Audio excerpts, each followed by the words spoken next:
જો આમ લચકા પડતી આપણી ખીચડી બની છે। આ રીતની હોય તો જ આ ખીચડી ભાવે। Hello friends, welcome back to my kitchen. તો આજે આપણે વ્રત કે ઉપવાસમાં ખાઈ શકાય તેવું આપણે મોરૈયાની ખીચડી બનાવીશું। તો અહીંયા આપણે છે ને પરફેક્ટ માપ સાથે બનાવીશું। તો જો અહીંયા મેં અડધો કપ ભરીને આ રીતના મોરૈયો લઈ લીધેલો છે, જેને આપણે 2 થી 3 પાણીએ વોશ કરી લેવાનો છે, એટલે જે કાંઈ કચરું હશે બધું જ આમાં નીકળી જશે। હવે આને આપણે પાણીમાં રાખી પલાળવાની જરૂર નથી। થોડું થોડું આ પાણી છે તેમાં જ આ મોરૈયો છે ને 5-1 મિનિટમાં એકદમ સરસ એવો થઈ જશે। તો જો અહીંયા મેં તેલ ગરમ કરવા માટે મૂકેલું છે, લગભગ 3 પાવડા જેટલું મૂક્યું છે। તેલ આવી જાય એટલે અડધી ચમચી જેટલી આખું જીરું એડ કરીશું। અહીંયા આપણે રાઈ એડ નથી કરવાની, કેમ કે વ્રત કે ઉપવાસ હોય ત્યારે રાઈ ખાવામાં આવતી નથી। સાથે સાથે મીઠા લીમડાના પાન। તો અહીંયા મેં એક બટેટાને જો આ રીતના કટ કરીને રાખેલું છે, તો એને આપણે એડ કરીશું।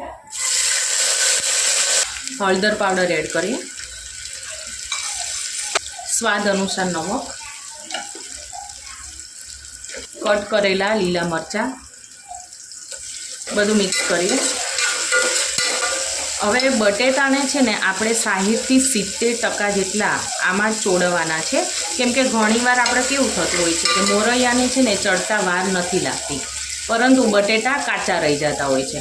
તો અત્યારે જ આપણે 60 થી 70% જેટલા બટેટાને આપણે કૂક કરી લેવાના છે। જો અહીંયા બટેટા છે ને એ 60 થી 70% જેટલા ચડી ગયા છે। તો હવે આપણે જે આ મોરૈયો છે એ એડ કરીશું। સાથે અહીંયા એક ટામેટું અને ધાણા, થોડું લાલ મરચું પાવડર, બધું આપણે મિક્સ કરીએ। હવે આપણે જેટલો મોરૈયો લીધો હોય તેનાથી 3.5 ગણું આપણે પાણી એડ કરવાનું છે। તો અહીંયા મેં 3.5 ગણું જેટલું પાણી એડ કર્યું છે, અને આ સમયે તમારે ટેસ્ટ કરી લેવાનું, કંઈ તીખું કે સોલ્ટ ઓછું હોય તો અત્યારે જ એડ કરી દેવાનું।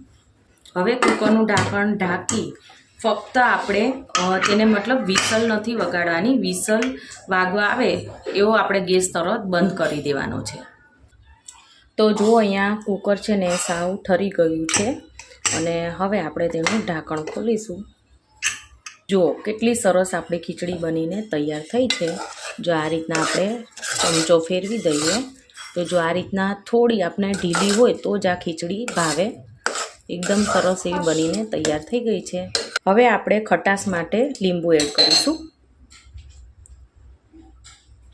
તમને આ ખીચડી ખાટી મીઠી ભાવતી હોય તો તમારે ખાંડ પણ એડ કરી શકાય છે। બધું આપણે મિક્સ કરી લેવાનું છે। જો કેટલી સરસ એવી આપણી ખીચડી છે બનીને તૈયાર થઈ ગઈ છે। જો આમ લચકા પડતી આપણી ખીચડી બની છે। આ રીતની હોય તો જ આ ખીચડી ભાવે। તો ફ્રેન્ડ્સ, આજની મારી આ વ્રત કે ઉપવાસમાં ખાઈ શકાય તેવી મોરૈયાની ખીચડીનો વિડીયો ગમ્યો હોય તો મારી ચેનલને સબસ્ક્રાઈબ, લાઇક અને શેર કરવાનું ના ભૂલતા।